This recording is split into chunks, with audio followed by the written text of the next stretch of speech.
Hello guys, magandang gabi. Guys, ang gagawin pala natin ngayon is basic wiring ng timer relay. Ano ba yung function niya? At gagamit tayo ng isang single switch. Single switch guys. Ito pala yung gamit natin. Ito din yung diagram ng single switch natin. Ito. Yan. Ito yung common at ito yung open. Ito yung basta tandaan nyo lang guys yung common niya. Yan. Dito banda yung common ng single switch natin. Pag i-on mo to, ito magkakaroon ng papalo to siya, magkukontakto, kaya dadaan na yung supply natin papunta sa circuit kung saan man, sa ilaw ba o sa kahit saan. Depende kung saan mo gagamitin. Ito yung guys, single switch natin. Gagamit tayo ng isang timer relay. Ito din yung diagram niya guys. Ito yung ang gagawin ko pala ngayon is ang basic wiring ng timer relay natin. Ito yung gagamitin natin timer. Yan, ito din yung diagram. Ito yung socket natin. Ito yung ano niya, diagram niya yan. Ngayon guys, simulan na natin. Yung unang gawin natin, yung line 1, itong line 1 papunta sa common ng single switch natin. Ito yun guys, ito yung common natin. Papasok natin dito.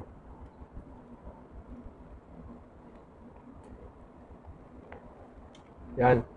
Tapos na guys, punta na siya sa common. Yan. Tapos, pagtapos dito, ito yun. Ito na yun guys, yung resulta niya. Jumper mo, connected siya sa 7 ng coil natin, ng timer. Sabayan mo na lang guys ng jumper natin sa common, sa 8 natin, ng normally close, normally open.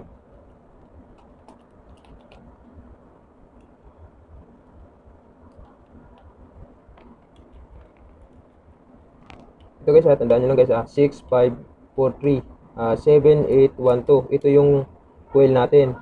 Ito yung dalawang common ng 8 and 1. Ito yung normally open, normally close, normally close, normally open. Ito lang guys. Ngayon, ilagay na natin. Tapos yung 7 ng coil natin, ito 7. Itong 7 na to, papuntang line 2. Ito yan guys, papuntang line 2.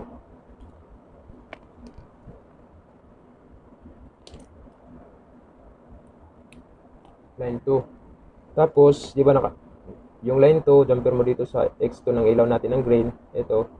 Saka yung green naman ng X2 natin, jumper sa X2 ng ilaw natin ng blue.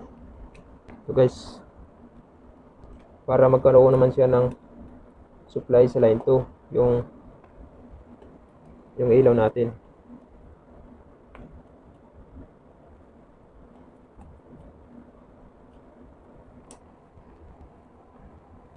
So guys, papuntang X2 ng ilaw natin. Ito. From line 2 from line 2 papunta sa coil number 2 ng timer relay. Tapos yung coil ng number 2 ng timer relay natin is konektado sa X2.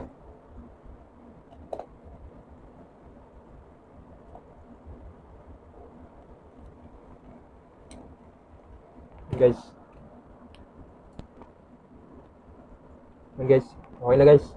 X2 from line 2 papunta sa coil number 2. Tapos coil number 2 papuntang X2 ng ilaw natin ng green. Tapos yung ilaw natin ng green, papunta naman siya papuntang X2 ng ilaw natin ng number blue. Sa blue. Yan guys. Yan. Yan guys, tignan nyo lang. Yung line 2, yan. Tapos, itong 7 naman, itong 7 na to, galing sa piston 1 ng line 1 natin. Jumper mo dito sa 8, ito yung 8, ngayon dito 8. Ito yung 8 natin.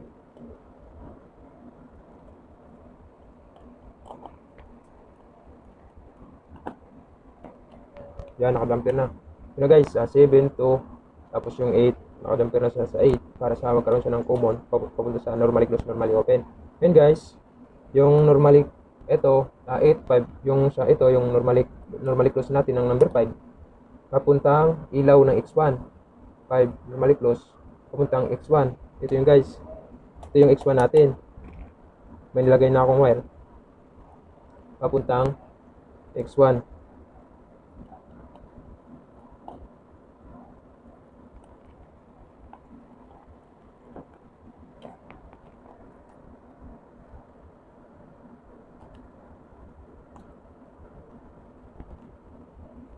Yun.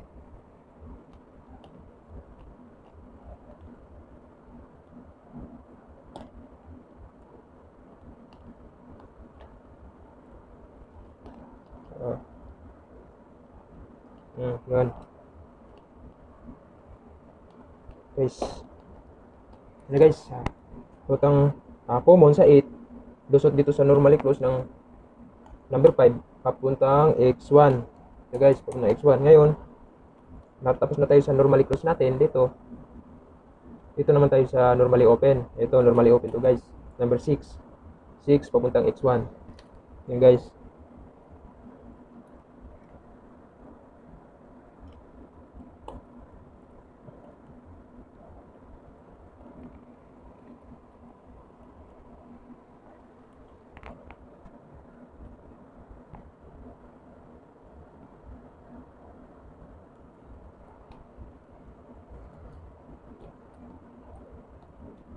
Yan guys, tapos na. Normally, from common to normally open, number 6, papuntang X1. Ito yung guys, X1, papuntang dito. Sa blue natin ng ilaw. Pag i-on mo to guys, naka-standby yung supply natin dito sa common. I-on muna natin to.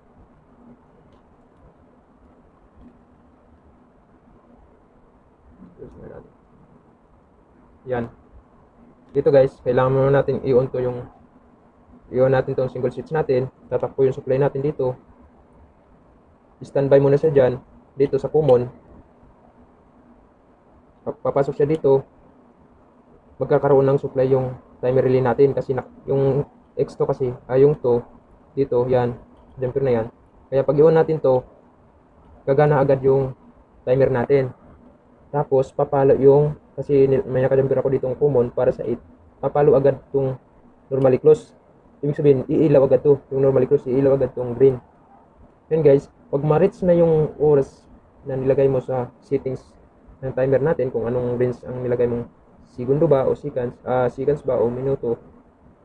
Kung ma-reach na yung range ng timer na sinit up mo sa timer settings natin, saka naman papalo yung normally open. Iilaw naman yung blue natin. Ibig sabihin, yung normally close magiging normally open, yung normally open magiging normally close. Ganun lang yung guys, yung basic function ng timer relay. Yun yung function niya. Ito yung diagram natin. Ito guys, tignan nyo lang. Yan.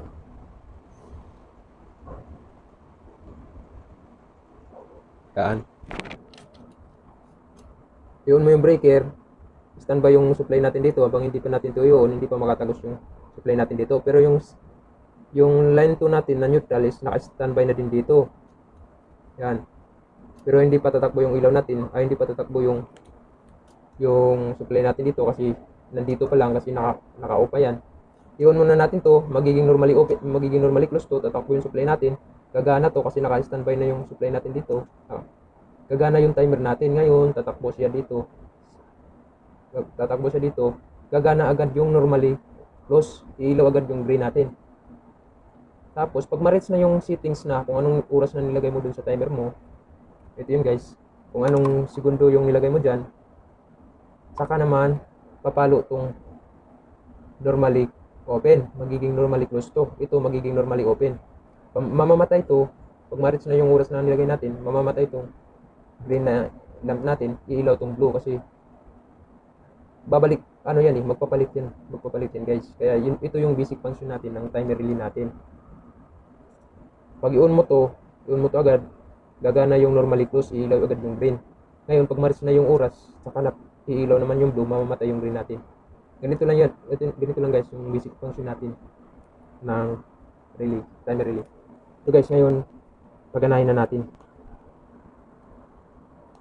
Ito guys, tignan nyo lang. Yan lang guys.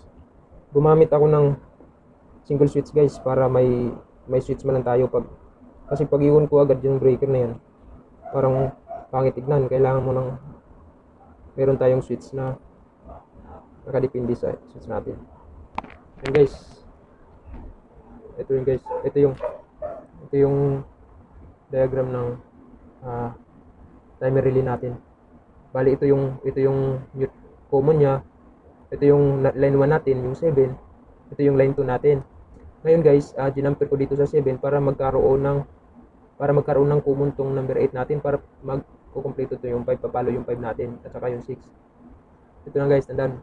Ikaw na bahala kung saan ka gagamit. Kung dito ka ba sa 1 and 3, 1 and 3 or 8, 5 and 6. Basta kung dito ka sa 1, pwede ka mag-jumper dito sa 1, 3 and 4. Pwede ka din mag-jumper dito sa 2 at saka 1. Basta ikaw na bahala. Pero pag baguhan ka pa lang, kailangan mo munang gumaya sa iba. Huwag ka munang gagawa ng hindi ka pa sigurado kung ano yung function niya. Kasi minsan kasi magkakaroon ka ng problema yan pag hindi mo sinusunod yung mga tutorial na sa mga professor nyo o sa ano pa. Saka ka lang gagawa ng sarili mong version pag kabisado mo na yung na-familiarize mo na yung mga function ng mga timer relay natin o mga magnetic o kahit ano pang mga device natin. Ito guys. Yan guys, sinit ko dito ng 10 seconds. Yan guys. Tandaan nyo din guys may ano to. Ito yung mga pwede tayong mode A, mode B. Meron din tayong sa seconds. Adjustan yan pero susunod na lang. Paganayan lang na natin. Yan guys. Yan guys. Paganayan na natin. Yan. I-on na natin yung switch natin. Iilaw agad yung green natin. Kailangan iilaw siya agad. Yan. Ngayon, magka-count siya ng 10 seconds bago mamatay ito. Iilaw tong blue natin. Yan. Yan. Na-reach na yung 10 seconds niya. Umilaw yung blue natin. Yan na guys. Madali lang. Patayin natin. Tapos bubuhayin natin. Iilaw agad yung normally close. Ito yung guys. Normally close yun. Papalo agad yung ilaw natin. Iilaw agad yung green natin. Ito yun. Ngayon magka-count siya ng ilang segundo. 10 seconds ang nilagay natin. Nagka-count siya ng 10 seconds bago papalo yung blue ilaw natin. Ito yung madalas ginagamit. Itong diagram na to guys. Ito yung madalas na ginagamit sa Y delta natin. Ito yung timer natin. Itong 8.5 papuntang coil to. Coil ng papuntang normally close ng delta. Tapos yung lusot ng delta naman papuntang coil ng iwan ng Y natin. Ito yung madalas na ginagamit guys. Na pag ganun, pag papalo agad yan, papalo yung Y, mamatay, pag maris na yung oras, mamatay yung Y, gagana naman yung delta. Ito yung basic function guys na kailangan yung matutunan para pag gumawa kayo ng Y delta, madali nyo lang gawin yon. Yun guys, papatayin natin. Tapos bubuhayin natin, iilaw agad yung green. Magka-count ng 10 seconds, iilaw yung blue. Yun guys. Diba guys? Napakasimple lang guys.